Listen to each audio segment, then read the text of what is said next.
Hello again, and thank you for joining us on the Providence College Podcast. I'm your host, Charlie Joyce. Our producer is Chris Judge of the class of 2005. Today we're excited to be joined by two guests from the college's theater program. We welcome James, or Jimmy, Calitri, who is Associate Professor of Theater and Managing Director of Theater, Dance, and Film, and Dan Jameson, a member of the class of 2021, who is a theater and history double major and an actor in the theater program. Jimmy Calitri has served the department, for 8 years, including the last 5 full-time as Associate Professor and Theater Director. He has directed 8 productions at the college and is the Region 1 Respondents Chair for the Kennedy Center American College Theater Festival. Dan Jameson grew up in Albany, New York. His PC acting credits include Simon in Lord of the Flies, Edgar in Bat Boy, a rock musical, Guildenstern in Hamlet, and Chip in the 25th Annual Putnam County Spelling Bee. He most recently qualified for and attended the national competition of the Kennedy Center American College Theater Festival. Welcome to the Providence College Podcast, Jimmy and Dan. Thanks so much for having us. Thank you. Dan, let's start with you first, and let's talk a little bit about the American College Theater Festival, which is held in Washington, D.C. over Easter weekend. It came about through your performance in the Region 1 competition. That's correct. You earned an award and got a scholarship in that. Tell us a little bit more about how you qualified through the regionals for the nationals and the award itself. Absolutely. So we performed Bat Boy. I played Edgar. Jimmy was my director. And every year, every show, a respondent comes in and talks to us about what the show was like, what they thought, the best parts about it, stuff like that. And then they give Jimmy names for students in the production who they think should go to this festival and compete in certain competitions, whether it be the straight-up acting or the musical theater portion. For Bat Boy, I got the Richard Maltby Jr. nomination, which is the musical theater portion, and my buddies Steven and Teddy got the nomination for the Irene Ryan, which is the straight acting competition. So the competition itself is a week-long event. This year it was in Hyannis. It was at Cape Cod Community College. And there are about, I don't know, how many schools? There are about 60 schools that participate in it in Region 1, and there are 7 regions around the country. So each region pools together their nominees, and they have their competition, and then those folks who win go to D.C. to the Kennedy Center for the final competition. For the nationals. Yeah. Gotcha. Okay. And for our region, which is Region 1, they do a cool thing where they give out 2 big awards. First is the Open Jar Award, which is a scholarship to this week-long intensive in the city over the summer, which is the one that I won. And then my friend Emily, who also went to the nationals, she won the Richard Maltby Jr. Award, which also included the trip to D.C. Wonderful. Yeah. Wonderful. I understand, Dan, you were one of 9 finalists in the competition, national competition. So What does that actually mean? So that week was great. We flew out on Monday to D.C. Tuesday through Friday was workshops and seeing shows and talking with industry people. It was a really great experience, especially for a theater kid like me, to get all, the know-how of and ins and outs of the industry. And then on Thursday of that week, we performed the songs that we performed in the regional. We had to perform again at the national, so we got to perform at the Kennedy Center on the Kennedy Center stage. And that night, because it was the 50th anniversary of the festival, they had Jason Robert Brown and Lindsay Mendez perform a set. Jason Robert Brown is a Tony Award-winning composer, amazing songwriter, and Lindsay Mendez is a Tony Award-winning actress. So that was really cool. We got to perform one of his songs. The 9 of the finalists got to perform one of his songs with him on stage, and Lindsay Mendez watched us. It was a really excellent experience that entire night.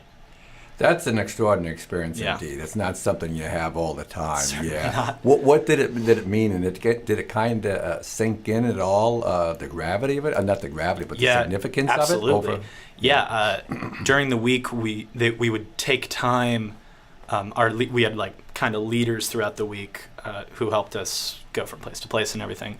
But what they would do is they would spend time with us just talking about any questions we had about how to not make it in the business, but how do we make this thing, which is jobs in theater, more attainable? You know, this big thing that all of us worry about. How do we make that into a reality? And that was probably the biggest takeaway from me, were all those discussions that me and my peers and people working in the industry were able to have. Excellent. And were there other big-time takeaways for you? What was the value really of competing and being in, amidst of other great student leaders? That was in probably Washington? it, actually, was how we got to interact with the other kids from across the country. My buddy Luke, who won the overall competition, he was from Texas Tech, and I would have never met him had it not been for this competition. And now he's a great buddy, and we're really close. And that was a really big takeaway, was there are people all across this country my age who are just as invested in this as I am and are just as good. And it's really cool to see just so much talent across the country. I mean, our Region 1 final, the Region 1 competition, there were hundreds and hundreds of kids competing in directing, lighting, acting, sound, all these different fields within theater, and that was probably the coolest and most inspiring to see kids my age doing what they love and are good at it. I bet. And Jimmy, you also attended the national festival.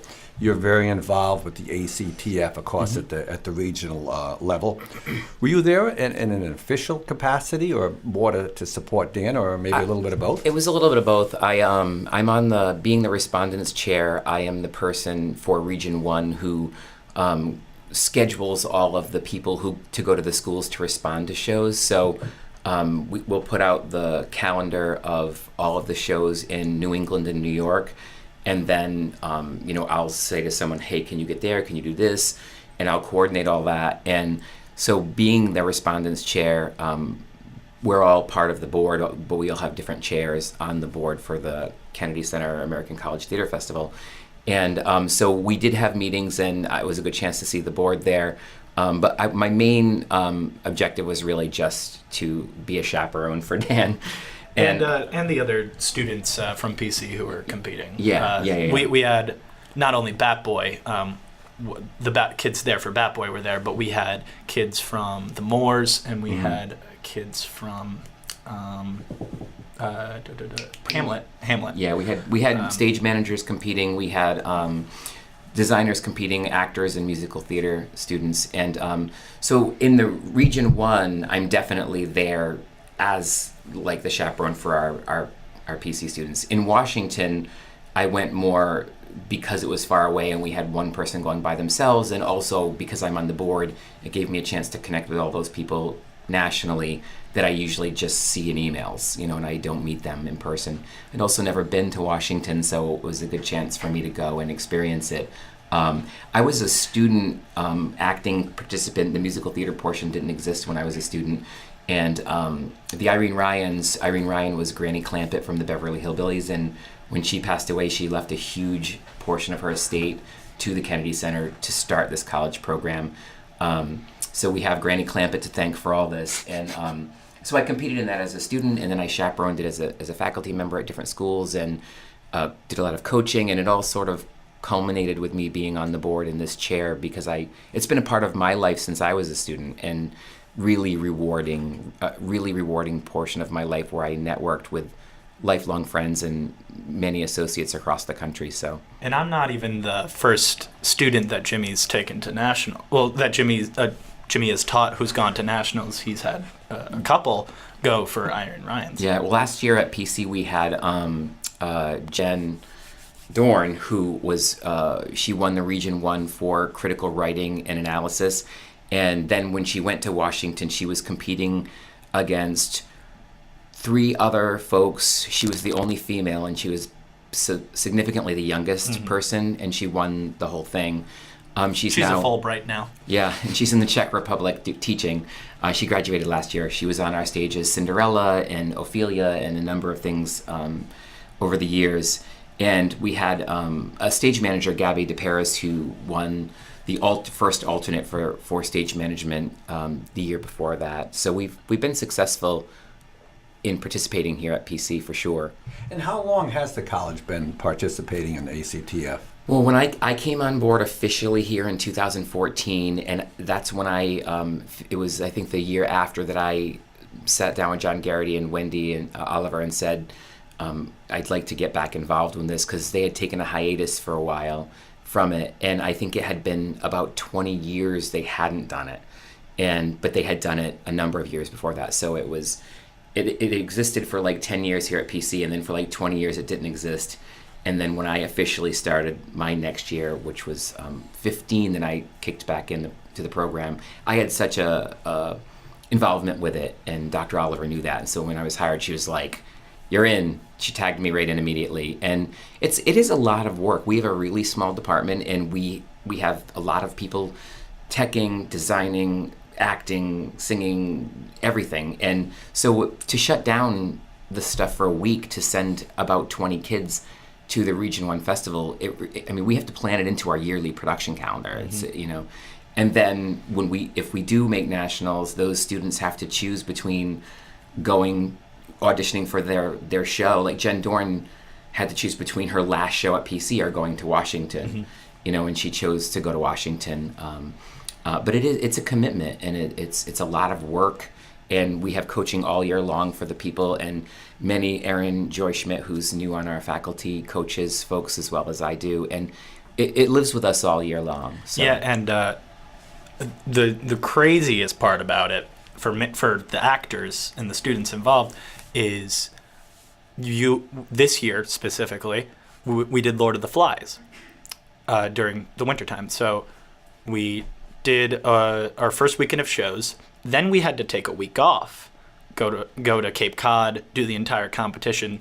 Then that next week we had to come back and do rehearsals and then do another set of shows.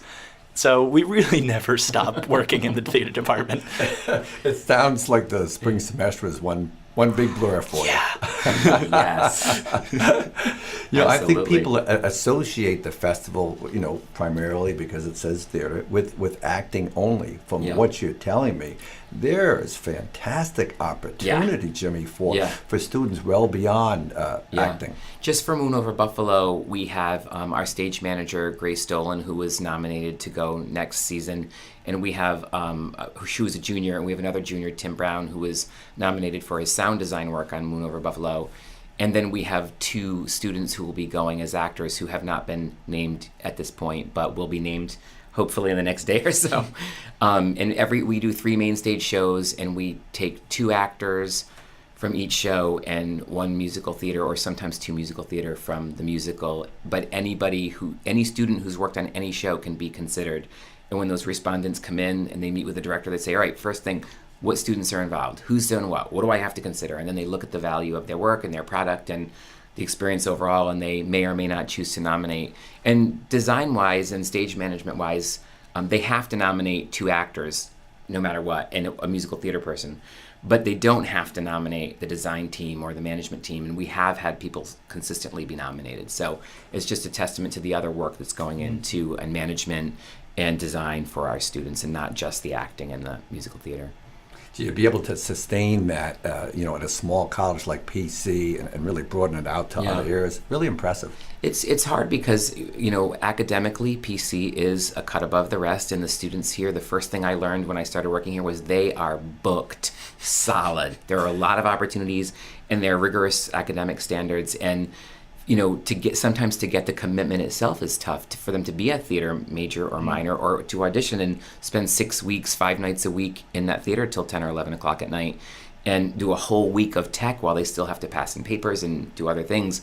But when we do get them in, they have already shown us that, it's their passion and they're dedicated to it. And then they do what they do here at PC, and they do good work, and they figure it out, and they navigate it, and they take all these life skills with them to keep doing the same thing professionally, Yeah, for me, it's the best form of training is doing the shows here, and then also having to do Civ, and also having just other cores that you have to worry about. Because if I was at some place like a conservatory program, I would be doing theater 24/7.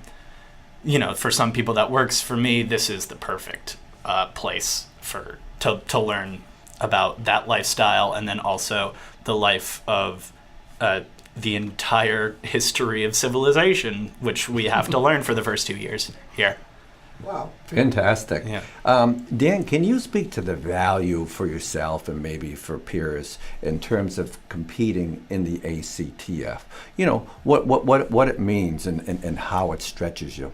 You can go in with a certain mentality, I've found, with that competition, because I did it last year too. I didn't win anything, but in that year is when I learned there's a very easy switch that you could have, which is I'm going to compete, which is not wrong necessarily, because it is a competition and there are awards and prizes that you can win. But if you go in with the mindset of I'm here to learn, and I'm here to learn as much as possible and take that into my performance, that's an overall way better experience. That's really what I tried to focus on when I was in DC, was just how can I let what I'm learning this week and take all that and incorporate it into my performance and how I carry myself, how I'm going to carry myself within the industry. There's a lot of, and another great entire part of it is the workshops that you can do in the regional festival. They offer workshops 24/7 in every room imaginable, and workshops on like stuff all the way from clowning to sound design to how to fill space on a stage, very specific things that you maybe wouldn't get in a college setting. So that's another major aspect that I just absolutely love about the festival. And Jimmy, the ACTF involvement is just one example, I think, of our robust theater program here at the college. Currently, we have 22 theater majors, or your department, I should say, does, and 20 minors. What are the primary requirements for the major and maybe a few signature courses? Well, I do the advising for incoming freshmen, and we always get them right into a beginning acting class into script analysis. So those are the first baby steps we ask them to take. Along with that, we have a program that's called our crew experience, and before they graduate, they have to fulfill 4 crew experiences, and they get 2 credits for that total. And they can do wardrobe, they can do sound, lights, assistant stage management, dramaturgy. There's credit for being an actor on the stage as well. And the point of this is to get them experienced with the work ethic, the work that goes in, the collaboration, the teamwork, and that there really are no small roles, just small actors. Get in there, everyone's making it happen. And we've been very successful with that. And a lot of folks who have gone through the halls of PC and the TDF department have gone on to do really amazing things in tech. And we don't technically have a technical program, but we have someone right now who's at Chicago Shakespeare as a sound designer. We have people in grad school at Columbia for stage management. We have people working professionally in equity theaters right out of our doors making $50,000 a year at equity theaters on Nantucket. And it's that kind of preparation and that kind of forethought that, if you go out, as Dan said, and you go out and you compete or you get roles, that's great, but that's not really what it's about. It's about sustaining a career. It's about being responsible to a community. It's about learning as much as you can. And if you want to act, that's great, but if you know 3 other things too to sustain you in between jobs, and you may fall in love with something and deviate. I went to school as a musical theater performer, and I'm a director, and now I'm a teacher. I very rarely get to musical theater perform. One of my buddies in the department, Kelly, she came in and did the first show. She was in the ensemble of Bat Boy, and then immediately after she was an assistant stage manager for Lord of the Flies, and then right after that she got the Brown Trinity internship, for stage management, which as a freshman is like unheard of. Yeah. That's how good this girl is. But like she came in thinking, oh, I want to be actor on stage. I like acting on stage. And then she, in her year here, realized, oh, there's an entire side that I don't know about, and I'm really good at it. And she is. And she is. Yeah, it's a great point you guys are making. You know, everything associates, I think, with theater majors and minors, but there are so many different opportunities here for students really in all disciplines. Yeah, absolutely. We have a remarkable staff here. Allie Boyd, who's our academic department coordinator, is the brainchild, the epicenter of everything we do. And we have Talia and Trevor and Maxine and George in the scene shop, costume shop, production office. And they have teams of students that work under them. There's 17 in the scene shop, 7 in the costume shop, and I believe 7 in the production office. And then there's 4 in the academic office. And those folks are teachers too. You know, they have hands-on, here's how you build, here's how you stay safe, here's how you put a costume together, here's how you sew, here's how you make a poster, here's how you learn Photoshop, and they're also teachers, the staff here. And we're very fortunate that when I came in, and this was gifted to me through John Garrity's passion and dedication and drive over decades here, that when I walked in, people were like, we have really good production values and we expect a lot of you, and I've been able to foster that and drive it around to different places, but that was because of John Garrity. It already existed when I got here, so I've been fortunate. But we do have unusually good production values and an unusually respectful and collaborative and creative team that the students are with day and night, so that's about the best you can ask for. And John Garrity, I might add, is class of 1973 and very much teaching, involved in the theater program. Mm-hmm. He's the best. He is the best. Dan, how long have you been involved in theater, and what sparked your interest? Involved in theater. So I guess my first show, I think I was 9 years old. I did a 1-week summer camp thing back home when I was 9. We did Joseph and the Amazing Technicolor Dreamcoat, and I played Joseph, and they cut my song. But that was probably the first time I was on stage. I had always been like a fan of Disney and stuff when I was a little kid. And then once I got into middle school, I did the school musical, started doing some summer stuff, and then from that point on, it just grew. And every summer and pretty much all the time for my last 2 years of high school, I was just doing show after show after show, and I realized, I definitely want to be involved in theater some way, but I don't really know what yet, because I was good at acting. I wasn't really great at singing at the time, and I was like, oh, maybe I go into the business side of it, because that's probably more stable. And then so I came here to PC as an accounting major with no minor. And Jimmy probably remembers my first emails that I ever sent. I sent I'm an accounting major. I'm so scared. I don't know if I can do anything. Help me. and he was so great at being like, it's okay. We have a bunch of people from outside of the department do stuff in the department. You can absolutely audition. And then I auditioned for the first show here and got in. And from there on, it's been just more and more. It keeps on coming. Yeah, it's funny because when he came in as a freshman and he was nominated for the Richard Maltby Musical Theater nomination, and he went and performed as a freshman and made it to the finals and did really well that first year, which was last year, believe it or not. Wow. But people from other schools that I knew, they were like, oh my God, your senior is amazing. He's amazing. And I'm like, he's a freshman. And they were like, oh, we're so jealous. He's a freshman? I'm like, yeah, I got 3 more shows. Oh, that's awesome. To corrupt him. That's awesome. And obviously you had a lot of acting experience before you came to PC. Do you feel that you've developed significantly in the time that you've been at PC these 2 years? Yeah? Absolutely. In what respects would you say, Dan? My sophomore year, this year, has been the first year of being a theater major and putting that title on it. So it's been in my mind for the past year, okay, theater major, what does that mean? And this department has shown me a lot that I can do with that. Within the shows themselves, you learn every show you do, you learn a new thing pretty much, or at least one new thing. If you don't learn a new thing during a show, you're doing it wrong. But you should be learning at least one new thing during the show, and I've learned so much in the past 4 shows that I've done here.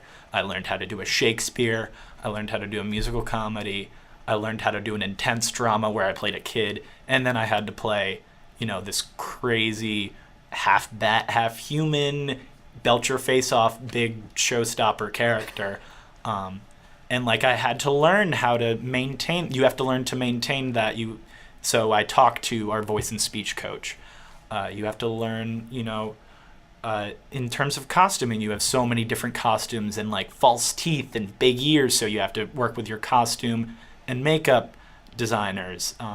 There's so much that I've learned just through experience the past 2 years that I hadn't learned before. And then in terms of classes, I got to take a children's theater class, which I was super excited about because I love working with kids. And just what that whole experience is like is far different from what I did when I was a kid, because my thing was just 1 week, you put up a show, it's not very good. But what Jimmy actually taught the class, what we learned, the methodology behind teaching kids and all that, and what kind of stories they like to hear and stuff like that. That was really great. I'm actually in his intro class right now, which is super fun. I'm acting with my buddy John in his final coming up. There's a lot that you learn from the classes here, and also that experience, whether it's on stage or behind the scenes. I just did a lightboard op for Moon Over Buffalo, and I that was a whole nother side to theater that I had never explored before, which was the tech side. I'd never crewed a show before, so you have to do that 4 times here. It's another one of those learning things. What are you gonna take away from being on the crew in a show? Well, a great segue to that is Tim Brown, who played Hamlet for us. He really likes design, and he kind of fell into it because he was the assistant to a professional sound designer we had brought in, who's a PC alum, Paul Perry, and he liked it so much that he mixes the sound on the musicals now, and he just was nominated for that sound award for ACTF. And I mean, he just played Hamlet, and he was like, yeah, Hamlet's great, I want to do sound. Also, he won an award for Hamlet too. Yes, he did. So he's killing it on both ends. But that's the crew credit and those options really opened up a whole new world to him, and he's still going to pursue acting, but he has all these options now, and that's sort of what we try to get them to see. So. Well, from what I'm hearing, a theater program is obviously structurally sound. You've got a very challenging curriculum, strong student involvement. You've got excellent facilities, among them being the Angel Blackfriars Theater and the Boab Studio Theater. How do you feel about the status of the program, Jimmy? And where would you like to take it? Can we go much higher here? We can always go higher. We can always. One of the things that we have here that I'm very fortunate for is the resources to bring people in from the outside. We have Jen Hopkins, who has been coming in from Washington, D.C., who I met when I was working out in Illinois with her. And so she comes in and does our choreography. So this is someone brand new to them that's coming in. And she's a professional actress and singer and dancer and choreographer and teacher in Washington, D.C. So she's director. And director. She's bringing all that stuff in with her. And, we have people like Paul Perry coming back from taking a break from Chicago Shakes to come in and do sound with us. So although I love working with the kids and we have such an amazing staff and faculty here, they do need to constantly be seeing new people and networking and seeing how different people process and how different people create. And we are very fortunate that we can bring these people in and we can house them, and they can come in and stay for a whole week and just do workshops while they're here. And that's an advantage that a lot of schools just don't have, whether it's logistics or where their school's located or housing or whatever it is. And I think that is something that I want to keep fostering and being able to bring guests in. We have Tim Seib is a guest director who's coming in next season for Peter and the Starcatcher, and he is directing the national tour of $1 Million Quartet right now. He's a professional director, actor, choreographer, designer who is making his complete living of traveling around. He's home base is New York, but he's very successful, and he's just doing what he loves in the arts very successfully, paying his bills, putting money in the bank, has a home, but he's doing it. And so he's, another great example of somebody to come in and say, here are all these options, here's how I make it work, and you may want to teach, and you may want to do this and that. For me, getting more exposure for the arts in general is sort of my new mantra.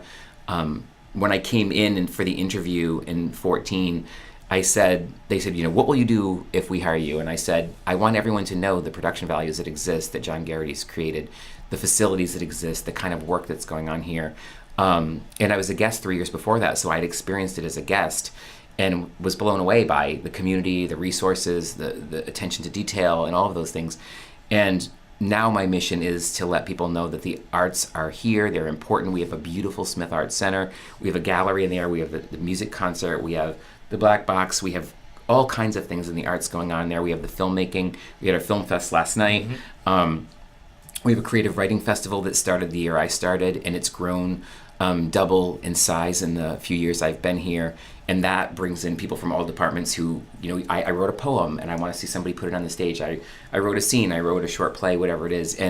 But really to get people to walk into that building, and to see how beautiful it is in the activities that are happening if you just walk by and observe.